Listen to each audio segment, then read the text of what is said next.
Stock market అనేది middle class వాళ్ళకి పనికిరాదు. సో ఈ వీడియోలో మనం అబౌట్ అండ్ చార్ట్ ప్యాటర్న్స్ గురించి నేర్చుకుందాం అనుకున్నాం కదా. సో ఈ వీడియోలో నేను చెప్పట్లేదు, ఎందుకంటే మనం నెక్స్ట్ వీడియోలో ఫండమెంటల్ అనాలిసిస్ అనేది ఒక స్టాక్ ని ఐడెంటిఫై చేసి సో ఆ స్టాక్ లో నేర్చుకుందాం అనుకుంటున్నాం కదా. ఆ వీడియోస్ లో నేను సింపుల్ గా మీకు అర్థమయ్యేలా చెప్తాను. సో ఇప్పుడు ఏం చేద్దామంటే ఇప్పుడు మనం ఇదంతా మ్యాటర్ అనేది మనం గ్యాదర్ చేయాలి కదా. అంటే ఏంటంటే ఒక స్టాక్ అనేది ఎక్కడ ఉంటుంది, సో అది బ్యాలెన్స్ షీట్ ఇవన్నీ ఎక్కడ ఉంటాయి అనేది మనకు క్లియర్ గా తెలియాలి కదా. సో మీకు అదంతా కావాలంటే మీకు ఒక వెబ్సైట్ అనేది ఉంది. అది కాకుండా మీరు కావాలనుకుంటే ఎన్ఎస్సి లేదా బిఎస్సి వెబ్సైట్స్ అనేవి రెండు ఉంటాయి. సో అందులోకి వెళ్ళి మీకు నచ్చిన స్టాక్ ని అక్కడ సెలెక్ట్ చేసుకుంటే అదే కొడితే మీకు ఫుల్ ఇన్ఫర్మేషన్ అంతా వచ్చేస్తుంది. సో మీకు అంత హెవీగా లేకుండా సింపుల్ గా ఒక వెబ్సైట్ అనేది ఉంది.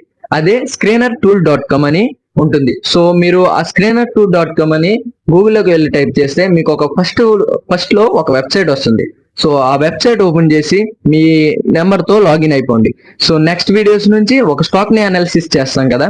సో అప్పుడు ఈ వీడియోస్ లో నేను ఎక్స్ప్లెయిన్ చేస్తూ ఉంటాను.